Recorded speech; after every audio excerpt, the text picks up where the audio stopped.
height. Is it possible? Yes, it sure is.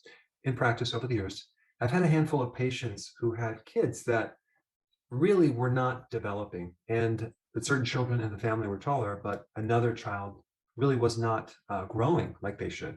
And so they wanted my advice. So I'm going to tell you what I recommended because it was successful. Now, normally between age 1 and puberty, you should grow roughly about 2 inches a year. And then when you reach puberty, it should be about 4 inches a year. And then you pretty much stop growing between the ages of 18 and 20. And that's a generality because some people stop growing a little bit before that, and yet others continue to grow a little bit longer than that. But that's roughly the age group that you stop growing. So if you're that age or less and you want to grow a little bit more, what I'm about to tell you may help you. And of course, there's a genetic limitation. However, if you are deficient in certain nutrients, that can significantly affect your height. So the three hormones that are involved in growth are number one, human growth hormone, okay? And that is produced by the pituitary gland, and it works through the liver. The next hormone is IGF-1. That's insulin-like growth factor, number one. And that hormone is made by your liver, and it's controlled by the growth hormone. And then we have the thyroid. If the thyroid is not producing enough hormones, that can create a stunted growth. So let's start with the growth hormone. What could create a growth hormone deficiency? Well, the number one nutrient that can affect growth hormone is zinc. So children with stunted growth are mainly deficient in zinc. And people with a growth hormone deficiency are usually deficient in zinc. So zinc is a very important trace mineral needed for more chemical reactions than all the other trace minerals combined. And a couple of things that will create a zinc deficiency: consuming too many foods with phytates. And phytates are in all the grains. So all those so-called healthy whole grains that they tell you to eat can create a major zinc deficiency.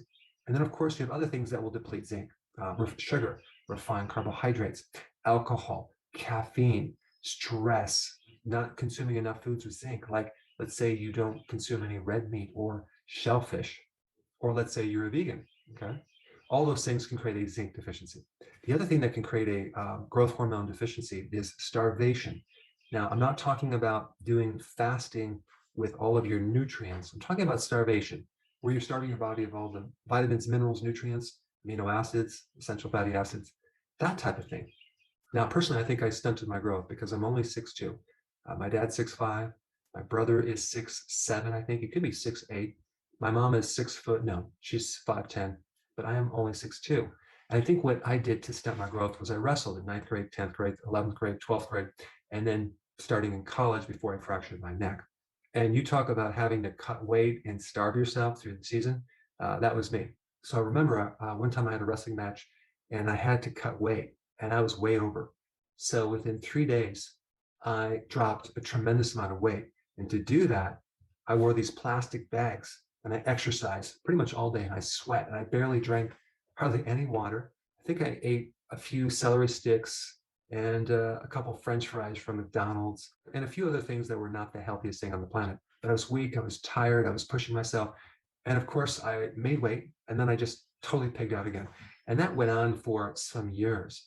So all that starving and exercise and stress and lack of nutrients probably had a significant negative effect on my overall health. So as far as growth hormone deficiencies, you need zinc, okay? You also need enough protein. You need sufficient protein. So those people who do not consume enough protein can inhibit growth hormone. And then number three, and this is very important, sleep. Apparently growth hormone works when you're sleeping, okay? So if you're not sleeping that well, if you have sleep problems and you're a teenager, that could be the thing that can stunt your growth. Next thing on the list is obesity. The more fat that you have on your body, the less growth hormone that's going to be activated. And then you have other factors like smoking or secondhand smoking. That can inhibit growth hormone. And also caffeine. I mean, think about how many teenagers that are consuming massive amounts of caffeine and sugar, which will deplete your zinc. Now, out of all the age groups, it's the teenager group that consumes the most ultra-processed junk foods. So talk about nutritional deficiencies. Now, there's one more nutrient that can create a deficiency in growth hormone, and that is a lack of vitamin D. Now, that's a common thing nowadays with kids because they don't go outside enough.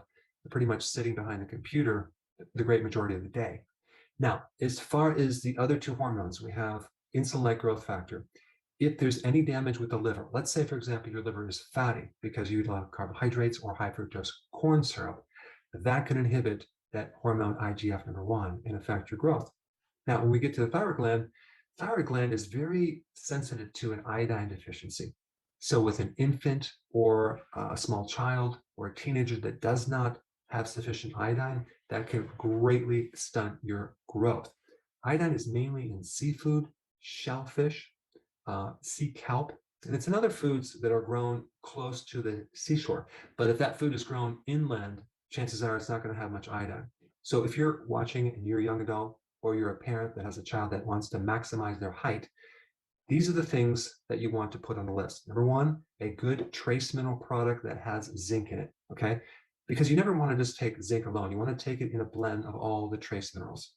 Number two, this is a product that I would search out and find and recommend. It's called Pituitrophin PMG. It's a product that is sold by a company called Standard Process. You can look it up. And I'm not affiliated with that company, but it's a really good product to support the pituitary gland that makes growth hormone. And I personally recommended it and saw the difference in height of certain kids that took it. You just want to take one before bed for about 3 months.